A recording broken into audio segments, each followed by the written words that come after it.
The film begins by showing us a woman named Georgia reminiscing about her past and the people she loved most.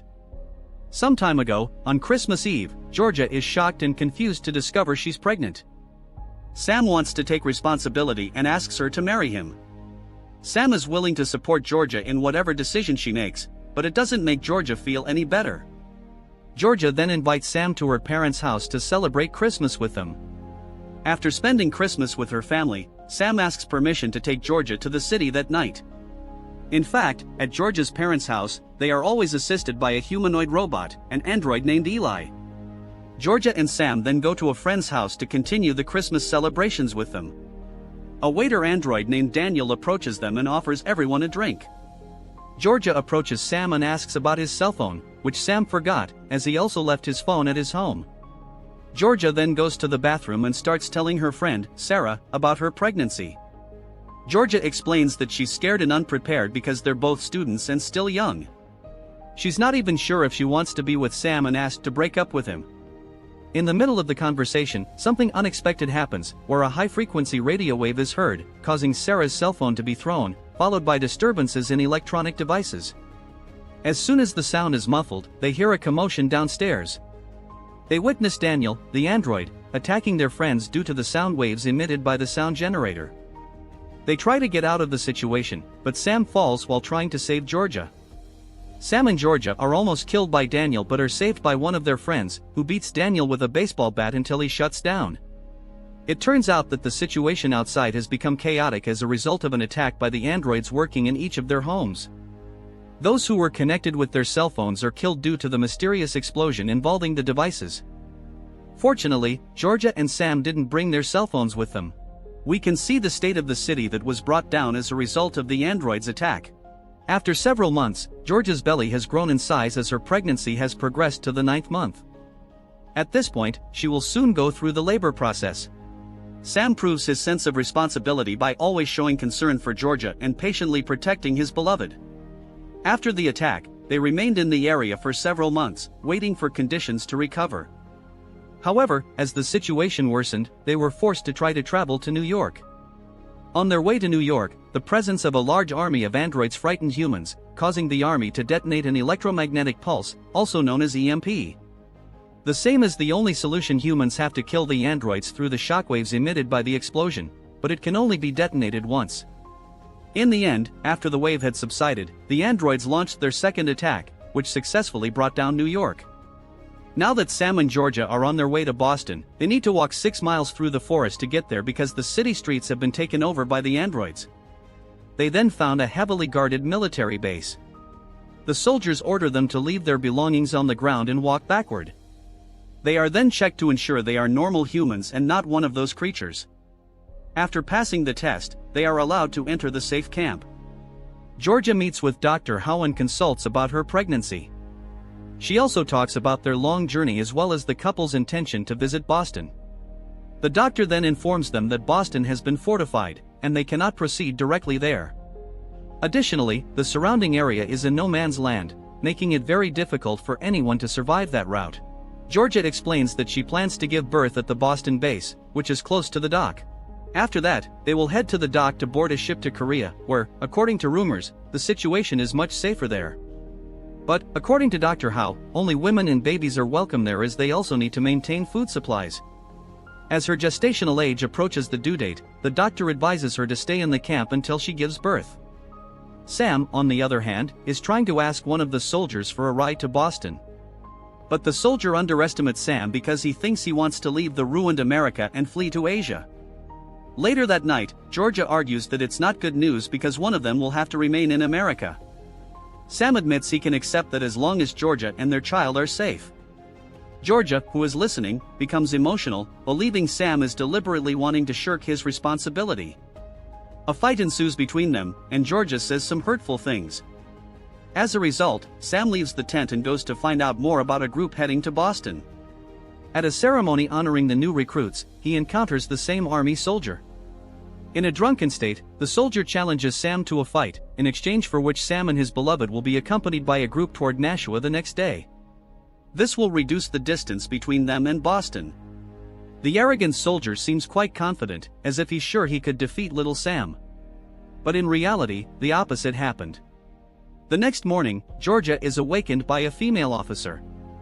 Georgia is then taken to meet the base commander. It turns out Sam has been arrested for defeating one of the soldiers, leaving him quite injured. As Sam refuses to serve as a substitute soldier, the commander orders Sam and Georgia to be expelled, despite knowing the girl is pregnant. A very inhumane decision on the part of a military man who should be protecting civilians. But for Georgia, the stupidest thing is Sam's action. Because of his actions, they are forced to go through the dangerous route that could harm the pregnancy. In fact, Sam's only intention is to fulfill her wish. They then continue their journey through the rainstorm. Once the rain stopped, they continued their journey and found an abandoned house. Sam found a mattress for Georgia to sleep comfortably, and also found a camera. After taking a picture, Sam left the remaining one to take a picture of him and Georgia after the birth of their child. Before going to bed that night, Georgia looks at route maps, while Sam reads a medical dictionary to learn more about childbirth. As the Boston area is under siege by androids, the only way to get there is by sea. Georgia determines their route, which is the northern route through New Hampshire before continuing to Portsmouth and finally arriving by boat at Boston Harbor. Basically, their journey will be very dangerous because they will pass through areas that cannot be reached by the PM wave, and of course, there will be androids everywhere. The travel time is estimated at 3 to 4 days, with silent movement to avoid attracting android attention. The two also agree to continue their journey after their child is born in this house. The next morning, Sam is seen breaking the agreement from the previous night and is fixing a motorcycle to help with the journey, as he is uncertain about waiting for the birth of their child in that place. Georgia disagrees because the sound of the bike would attract the android robots to the place they are in. But according to Sam, their journey will be even more difficult if their child is born before they leave the area. They couldn't walk silently with a crying baby, especially when the baby is hungry and cold. After persuading Georgia, they prepare their equipment and continue their motorcycle journey. At first, everything seems fine. Sam and Georgia are having a great time on their journey until they finally stop by the river to rest. While they are enjoying the peace and quiet, Georgia suddenly notices the figure they don't want to deal with behind the leaves. Without delay, Sam quickly starts his bike and takes off with Georgia. It is at this moment that the androids appear and start chasing them. Even though Georgia manages to take down one android, the other androids keep popping up. They are even using a drone to chase them. In the end, Sam leaves Georgia so she can go back to the river and hide while Sam attracts the attention of the androids. Suddenly, a man appears in front of Georgia. He asks Georgia to follow him to save herself. Even hesitant to leave Sam, the man persuades her to save herself first before thinking about saving Sam. This man's name is Arthur. Once they arrive at the hideout, Georgia asks about the safety of this place, which seems strange since the androids can't find them. Arthur explains that he used to work as an AI programmer at Raster Robotics, and that he's still alive because he knows how robots think. Arthur tells about a book written by Karel Capek in the year 1920. He explains that it's the book that describes the human condition today. According to the book, there is a scientist who is working on creating a new life to prove that there is no God. The creation known as roboti, which are artificial creatures made of living flesh and blood to look exactly like humans and serve as personal servants. Additionally, it's difficult to distinguish between robots and humans. Initially, they seemed happy to serve humans, but it ends with a robotic rebellion that almost led to the extinction of humanity. After a while, Georgia wakes up feeling a contraction. Georgia believes it's not yet time to give birth, so she decides to go in search of Sam. Arthur tries to contain her because what she will find outside is not a normal servant robot, but a killing machine.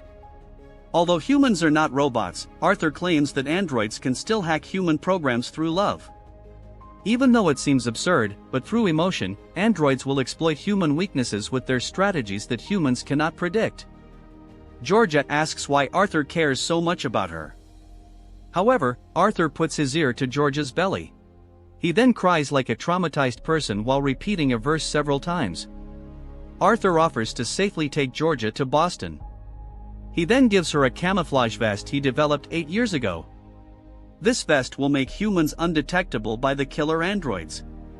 Such enemies detect humans through UV, heat sensors, and night vision, and this vest works as a shield against all that. However, it is only invisible to the eyes, and Georgia still needs to be careful because the robots can still hear and smell humans. Arthur then takes her to an android hideout house.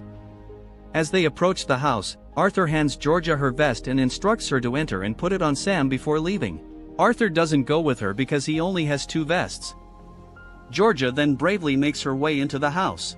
The vest technology really makes him invisible to the androids. In fact, the androids are torturing Sam to attract anyone who comes to get him. She manages to get in, and with slow, silent steps, she passes between the androids unnoticed. Fortunately, she soon sees Sam, who is badly injured in the leg. While Georgia tries to rescue Sam and the other man who was making noise, one of the robots enters upon hearing the sound. Sam then attracts attention by provoking the android, but this only makes him suffer more torture by the robot. After the robots leave, Georgia rushes to release Sam and ignores the calls of the other hostages. But this man continues to beg for help, threatening to scream and call the androids if she doesn't help. Seeing that Georgia is not helping him, he then screams and the androids start chasing them. As they fall, Arthur appears out of nowhere and helps them by shooting all the androids. After taking down some androids, they head towards the truck. Arthur drives the truck at high speed, while Sam is barely conscious, and Georgia has to deal with the fact that she is about to give birth. She cuts her pants and struggles to give birth to her child in the truck. Sometime later, Georgia wakes up in a hospital bed, and a doctor hands the baby to her. The doctor informs that Arthur is resting at the moment, as he passed out after taking Georgia and Sam to the Boston protection camp.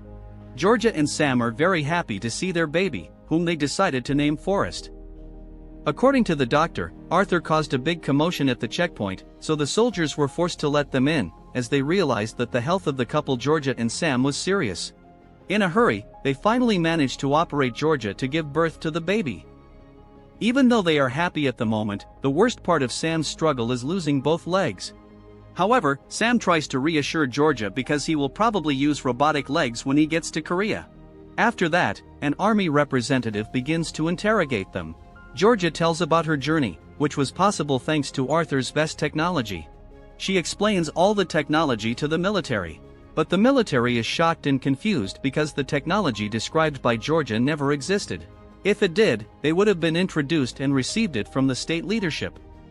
When Georgia hears this, she suddenly remembers Arthur's words and realizes she was deceived. Furthermore, it is found that Arthur is one of the androids who only used her as a way for the robots to infiltrate the Boston protection camp. This is proven after the interrogation ends, where an army of androids begins to attack the Boston camp. Sam, on the other hand, fell asleep due to the medication injection. Georgia covers him with a cloth and says she will come back after getting help, then leaves with her son. She is already aware that the android's goal in infiltrating the base is to detonate the PM, as explained by Dr. Howe. Georgia then goes through the battlefield between the soldiers and the androids until she reaches the room where the PM is. Suddenly Arthur appears behind her. He threatens to stab the child if she doesn't help him deactivate the PM. From here, we also learn that the androids were programmed to be emotional to make humans feel comfortable.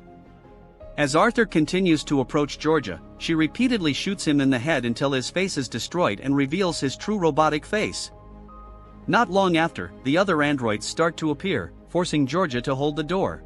Finally, she manages to jump and detonate the PM, which was loaded to use in extreme emergency. As a result, the explosion paralyzes the androids in the area.